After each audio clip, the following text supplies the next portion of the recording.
বানালাম বাসন্তী পোলাও, রবিবারের মেনু। কিন্তু এটা বাসমতি চালের, এটা গোবিন্দভোগ চালের নয়। তো অলমোস্ট রেডি।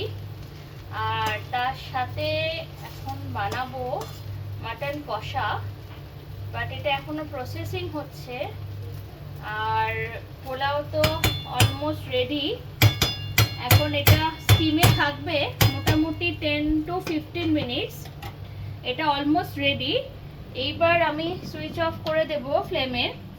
আর মাটনটাকে আমি এখন কষাবো। তো তার আগে আমি একটু জাস্ট নর্মাল ম্যারিনেট করে নিচ্ছি। ম্যারিনেট করলে কি হবে, একটুখানি হলেও মাটনের ভেতরে মানে টেন্ডারনেসটা, জুসিনেসটা থাকবে। তো বেশি কিছু দই টই দিইনি আজকে, নর্মালি কষা করছি। আগেকার দিনের মতন একদম।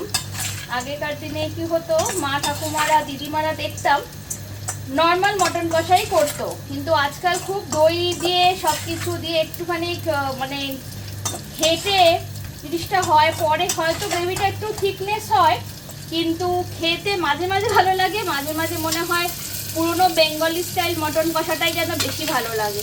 তো যাই হোক, আমি আজকে পুরনোটাই করছি, নতুনটা সবসময় করা হয়, তো পুরনোটাই করছি।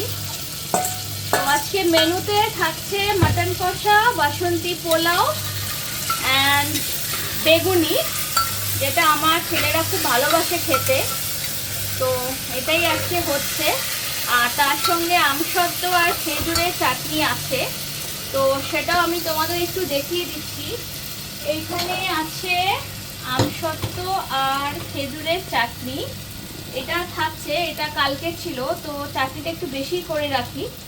যাই হোক, মোটামুটি এটা রেডি হলে আমার রান্না আজকে লাঞ্চের জন্য রেডি হয়ে যাবে। রাত্রিরে ভাববো। তো এখন মোটামুটি লাঞ্চটাই রেডি করছি। থ্যাংক ইউ বন্ধুরা, এবং সুস্থ থাকবেন, সাবধানে থাকবেন।